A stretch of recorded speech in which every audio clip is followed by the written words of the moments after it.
This will be just an overview of how React Native works and I mean, a little bit of how React Native works and how it's implemented, a little bit in depth. So yeah, let's get started, I think. One thing we need to like identify when we're developing mobile apps is like we have several options. So uh, one I mean, the main option will be develop it natively. Like if you are developing it for iOS, do it with iOS framework with Xcode and Swift. And if you're doing it for Android, develop it with Java and Kotlin if you have it. But I mean, the native apps offer great user experience for the most part because that's where all the new API, all the new functionalities and APIs will be exposed in the platform, and it will be persistent inside the platform as well. Like, I mean, if you develop multiple applications for Android, all the UI elements and everything can feel the same as per the apps in the platform. And it has, I mean, it's the best case when handling complex gestures and animations as well, because most of those are hardware accelerated nowadays. So the native APIs provide that hardware accelerated functionalities when handling those that as well. So yeah, but the problem with developing native apps will be, so I mean, it will be different technology stacks if you're developing for multiple platform. For like if you are, so even for iOS and Android, different programming languages, frameworks, tools, and even best practices are different. And also like memory management, threading, and if we take networking, it will be different as well depending on the platform. So and programming languages wise, we can do Java or Kotlin for Android, but for iOS it will Swift or Objective-C. So when we are going in that path, we can't reuse much of the code we develop for one platform to other. So that's again a problem as well if you are doing a fast-paced development. And sometimes if we don't manage as the app gets bigger and it gets larger, if we didn't handle it properly, it'll be hard to scale as well because we have different set of component libraries and different set of components behaving differently depending on the platform. So I mean, native apps are great, but this is a bit hard. So those are the things which most companies will face if they're going a native pathway, but it offers the best of world experience as for now. But to answer those problems, like uh, in the web's case, web's kind of got these problems right actually. So web has like unified technology stack, HTML, CSS, JS. So you can run it on anywhere, desktop, mobiles, routers, even on refrigerators, which supports that. And you can reuse those code everywhere. I mean, you don't have to do it for different platform or different specific platform, as long as your JS engine your browser supports your standard JS APIs and methods, and CSS engine supports the CSS standards. It'll work. And and even to scale the programs, we can use a unified design pattern or something like React. So it'll be almost easy to manage, and you have the features and modularized components, and it's scalable. So if you can manage it properly in the web's case. So learning from that, I mean, so bunch of frameworks try to bring those good things from web to mobile as well. So what they have mainly tried was like uh, embed a web view, so you can handle all the UI parts, UI manipulation and everything in there, and then use any native plugins or anything. So you can talk to the OS layer and uh, get all the other necessary information from the mobile.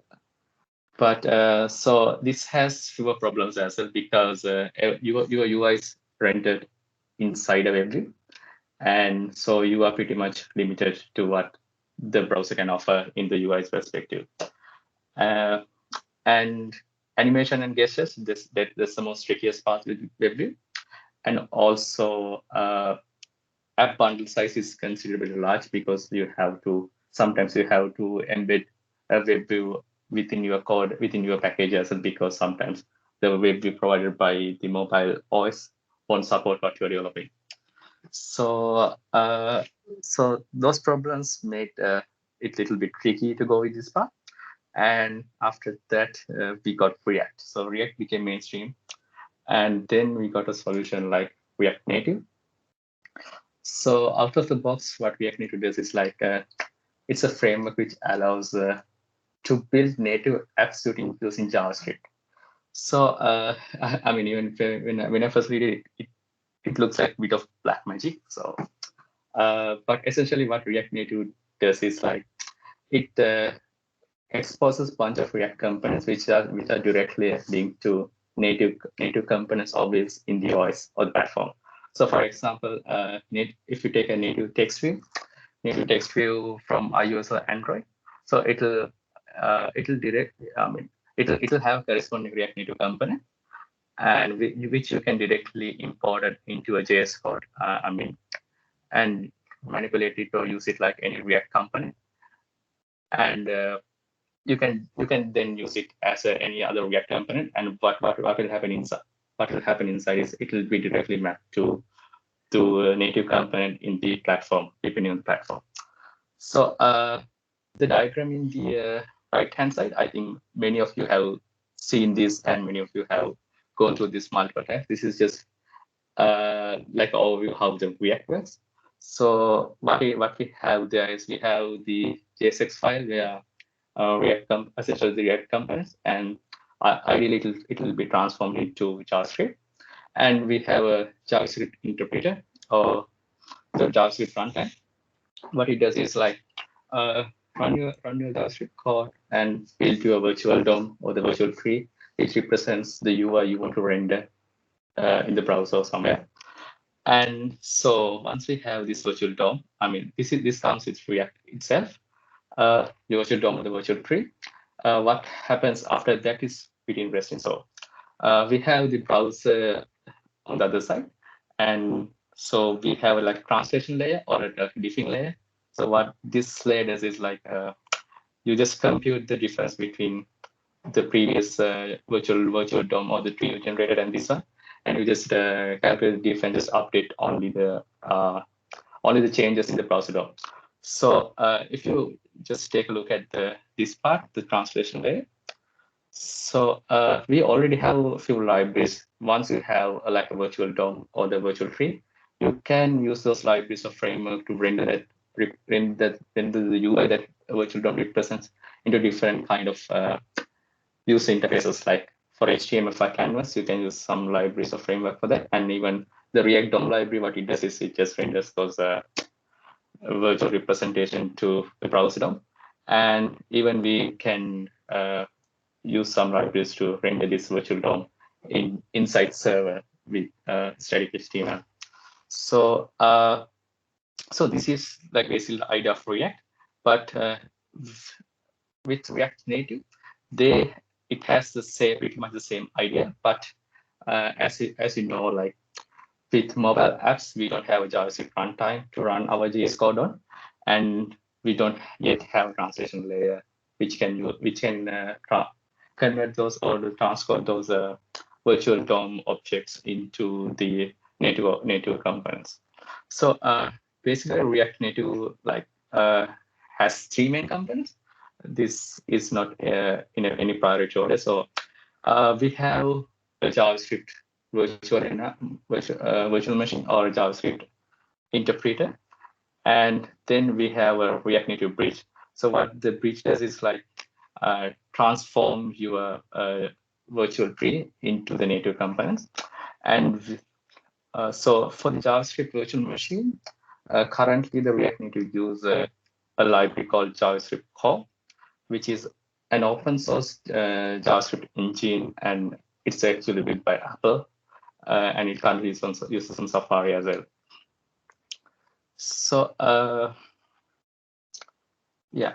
So other than that, we need to have those the other main components, native code or native modules. So the use of these modules is like this will essentially provide a unified JS API to access any of the hardware APIs, any of the platform specific API. For example, if you want to access the location or the GPS, so it will be different depending on the platform you use, but this native module will have wrappers for the both of those platforms, and it will expose a single JS API, so you can access those information or any in those information in your JS code. And yeah, so and one interesting thing about this JS JavaScript core is you have to include this in your app itself, because once you have the JS code, it needs a JS environment to run this on. But in case of Apple, this is already included in the platform, so they don't have the React Native don't have to include it essentially. But in case of Android, it definitely has to include this JavaScript runtime as well. And this gives some this increases actually the app bundle size a little bit. Even in Android's case, like a simple hello world app will be like 3 or 4 megabytes, but it's not the case in iOS. So yeah, those are the main three components of React Native.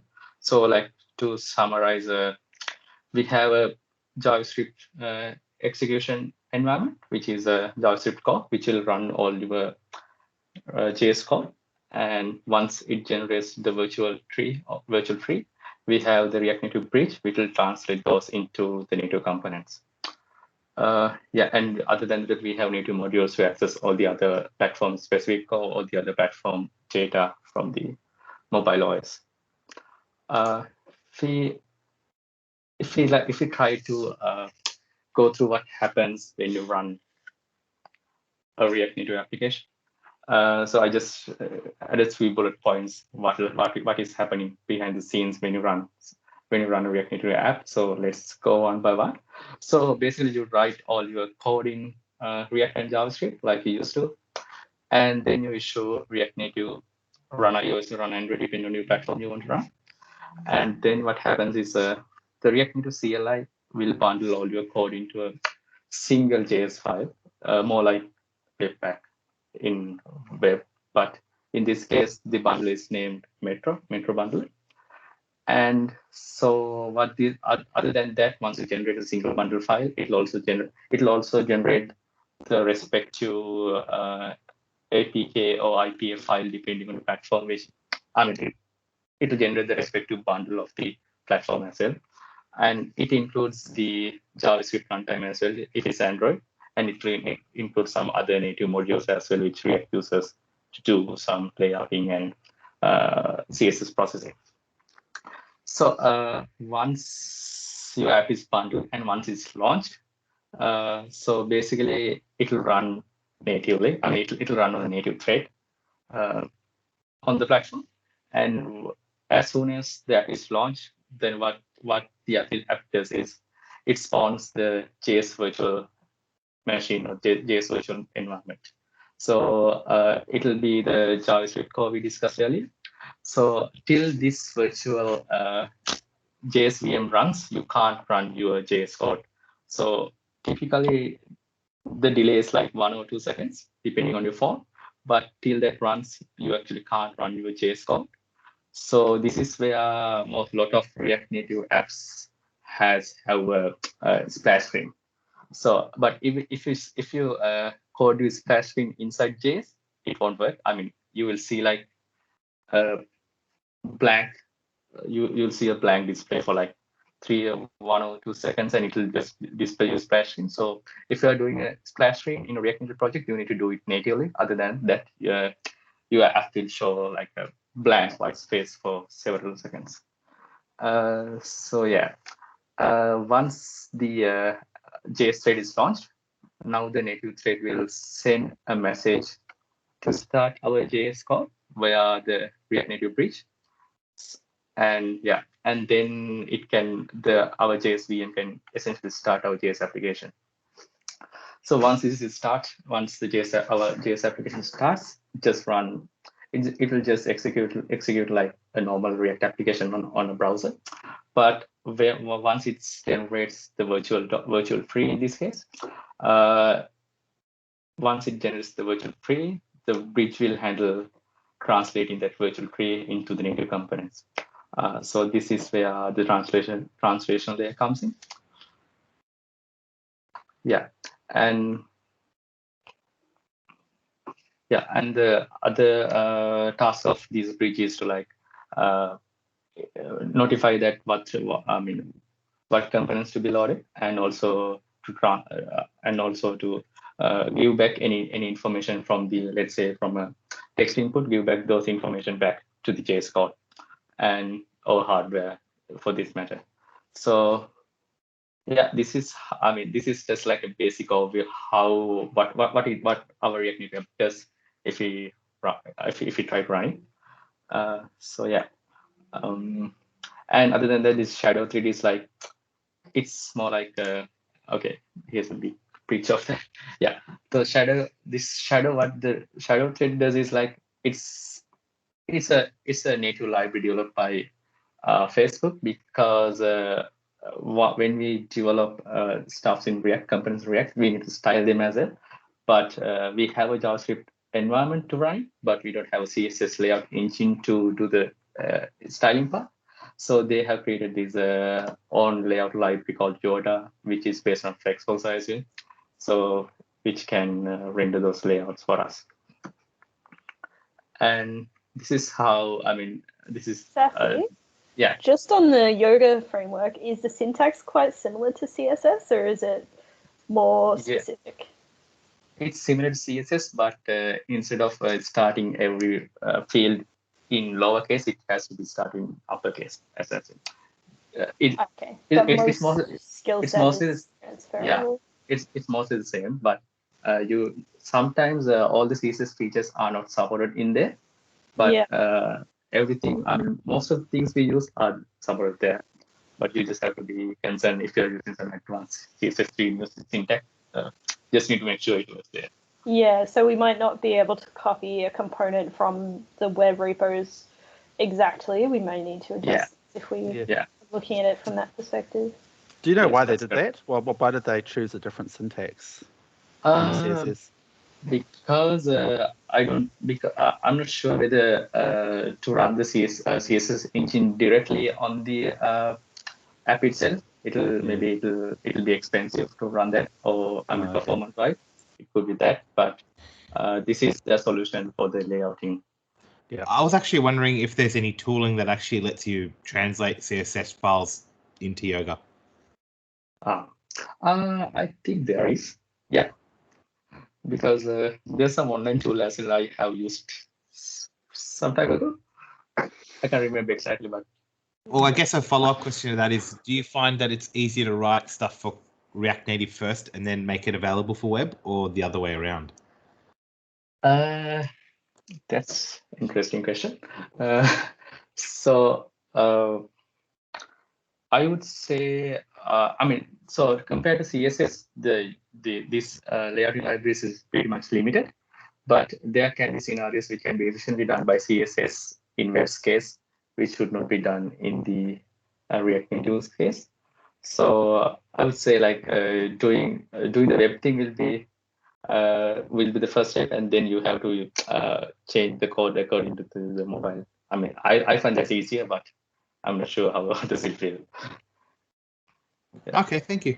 Hey, so just stating that, so when we put our UI assets into Storybook, would we have to have a web version and like a React Native version of the same component? If, for example, I know they might be formatted slightly differently because it's been optimized for web, but we can't just have a one size fits all. Well, I guess this is one thing that would be interesting, would be like, does the concept of class names carry across?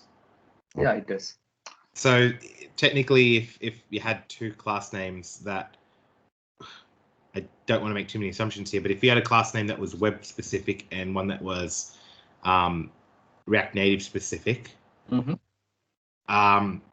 could you theoretically just say, okay, if we agree to the same class name, then it should generally render the same? I don't want to say always, but generally render the same. Yeah, it should work, I think, because even like those other CSS patterns we use in React itself, like what's that called? Like styled components. Take props to render. Yeah. It's even supported in React Native as well. Oh wow. Okay. Yeah. Yeah. Actually, when you write a React Native code, it can technically run on web as well, and people. I mean, it also runs on web as well. But on the styling, when we talk about styling, it can be pretty much. There are some set of styles which can be limited, which are readily available in web, but not in React Native. But if you write something on React Native, we can pretty much guarantee that it will run on web, but not the other way around. There's one last question, I guess, to follow up all this. React obviously has the style API where you can just directly define props, styles as props, as opposed to having like an actual CSS file or anything like that. Mm-hmm. Does that actually translate okay to React Native, or do you have to like use class names as opposed to being able to like do inline, object-based classes? You can pass object, style object as a prop to the class. So maybe I can show a quick demo on that. Yeah, that'd be cool. Yeah.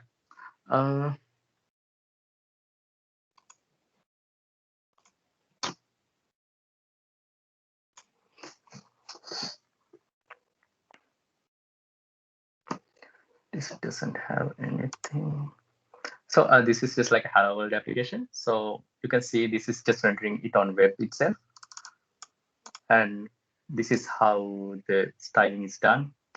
I mean, that was the styling that I was talking about in the style API. Yeah. This is now this is on React Native. You just the CSS naming will be different, so you just use camel case instead of the usual CSS styles. And so this just runs on the web itself. So if you need to run this on Android and see how it looks like, let's see. So this is just a free tool. We need to wait for a little bit, I think. So I'm guessing it's like just an emulator that only gives yes, yeah, okay. That's correct. So yeah, the bottom line is like if you write in React Native, it's mostly will be run on web.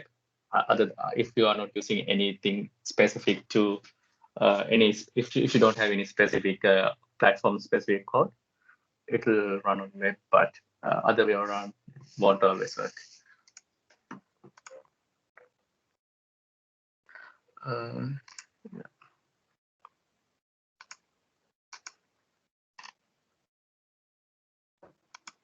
So you just can style like the same way, passing objects to the style object.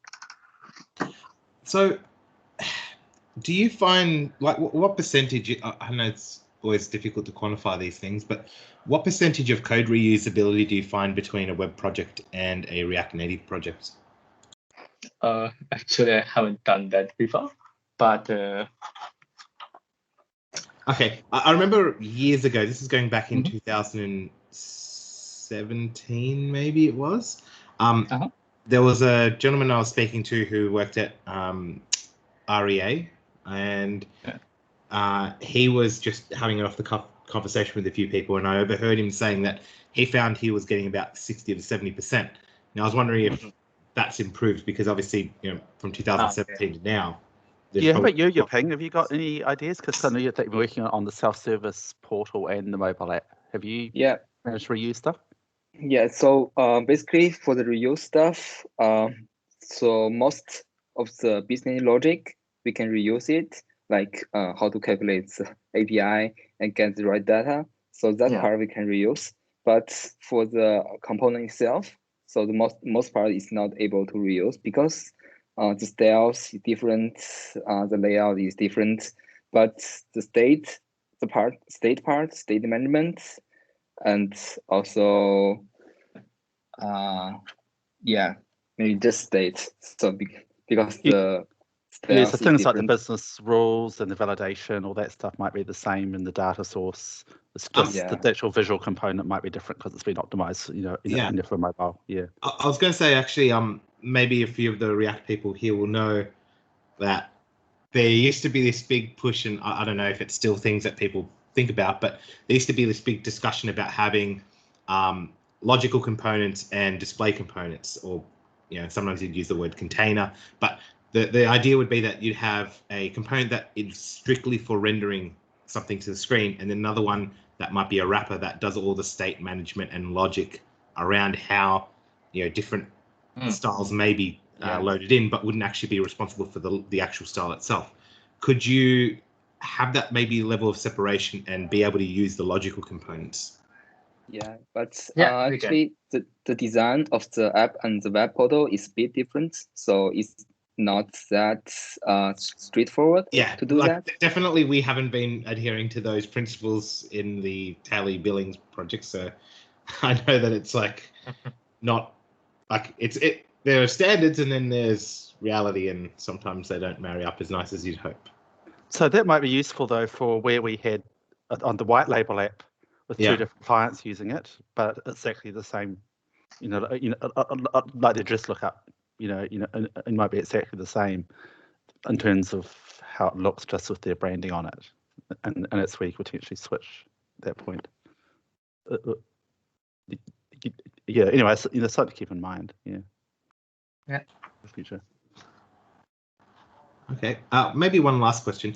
Are there maybe UI libraries that you could use as like a let's say if I'm running a web project and I'm just using Material UI as an example, I can consume the Material UI project for the web, and then there might be a React Native equivalent where I just say if we're running in native, we import from this project, if from where we import from that project.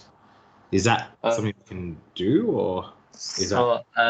I think it just takes something with React Native, because if you are trying to like render a component which looks like Material UI in iOS, basically it won't be a native component. So we just have to recreate the component from scratch. So the efficiency wise, you can do that, but efficiency wise, the component won't be a native component. Okay, I guess that's fair to know. Yeah, because if you take a button in Material UI, so it will work on Android out of the box because it's based on Material UI. But in iOS case, we have to rebuild the component, and it can't reuse the button provided by the iOS itself. So you can do that, but efficiency-wise, it will be some problematic. Yeah. Right. I'm almost at the end. Let's see. Right. So this, just want to discuss when not to use React Native. So because even though it's good for many things, there can be some problems where we run into. For like all your in React Native, since we write all the code in JavaScript, we write all our business logic in JS as well. So if it has a lot of heavy computations or things like that, it will definitely hamper our app's efficiency, performance as well, because JS is single threaded and it has just one call stack. So all your logics will be run on that single thread. And we also experienced this when we're developing the on-file app as well. So there's a scenario we just have to process like thousands of usage data, and we were like creating a movement.js object for each timestamp just to format this to a string. So apparently it took like 1 or 2 seconds to process all those data. So it's not an example of heavy computation. It's just an example of bad usage of movement.js. So we have to get rid of the movement.js and use some very optimized version of the data library to format that. So what we experience is when it's using movement.js, the UI literally freeze for like 2 seconds. So that won't be a good UI user experience, I assume. Yeah, so not good for anything which any heavy computation in that case.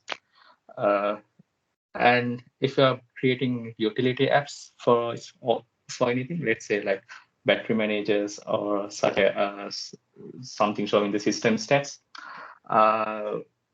technically you can do it with React Native, but you may have to write your own native modules which access the OS data. And once you write your own modules, you just have to make sure that everything is performant enough and you don't have any memory leaks or anything in your code as well. So there are translations happening several layers of code when you're doing that, and it can hamper your app's performance as well. And also if app size is a concern, it because it has to embed, it has to bundle the JS runtime to execute your JS code. So if that's a concern, you may have to not consider this.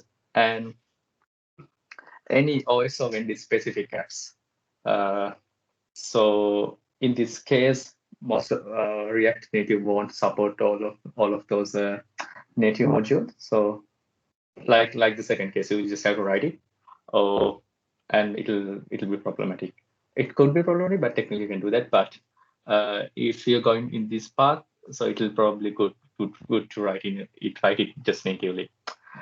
And if you're having like a lot of animation and gesture controls, because React Native can handle those for the most of the part, but there's some threshold because nowadays a lot of animations and gesture controls, a lot of animations are hardware accelerated.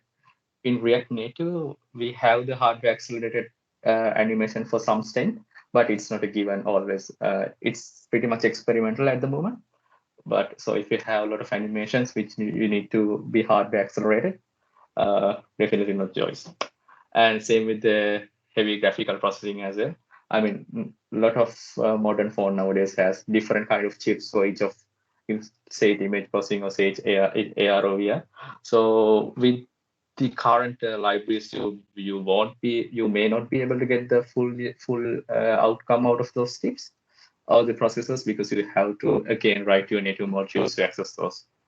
And yeah, and also when writing the native modules, we have to make sure of the memory leaks as well. Even in the official React Native library, there are several known components which have memory leaks as well. So depending on the platform, like for example, if you take a virtualized list, where the list generated when you scroll down in Android, it currently has memory leaks in React Native side. So those are the few things we need to make sure if we are going in this path. Yeah, so that's pretty much it. I just show you that interactive environment. Let's just go again and see if we can see the browse other version. Oh, still no. Yeah. Maybe just share the link, and then if we want to have a look at it in our own time, we can wait in the queue. Yeah, I'll do that as well. So one thing I need to show is like I said, these React Native components are mapped. Represent a native component in the depending on the platform. So for example, if you take this text input, this just maps to the text input in the Android or iOS directly. And you can see there are some prop fields which only supports in specific platform. Because in the native component itself, it only supports in Android or iOS in that case. Let's see this one. So this prop called autocomplete type, it only supports on Android because only in Android this text area support this feature, not in iOS. So you can add this in React Native code, but it will only run. I mean, this will be only functioning in Android itself. So we just have to make sure those are consistent as well with our app when you're developing it. Yeah. So when you're developing something that uses something like this, do you just have like a conditional rendering that checks? No, you don't have to do that. No, you don't have to do that. If it has the autocomplete type, it'll work on Android, but it won't in iOS. You don't have to like conditionally render pass the prompt. Yeah, so it'll just skip it by itself if they're on the other yes. iOS. Cool. Yeah. Yeah, I think that's pretty much it. If you have any questions, I'll try to answer, or I'll try to find an answer later. Yeah.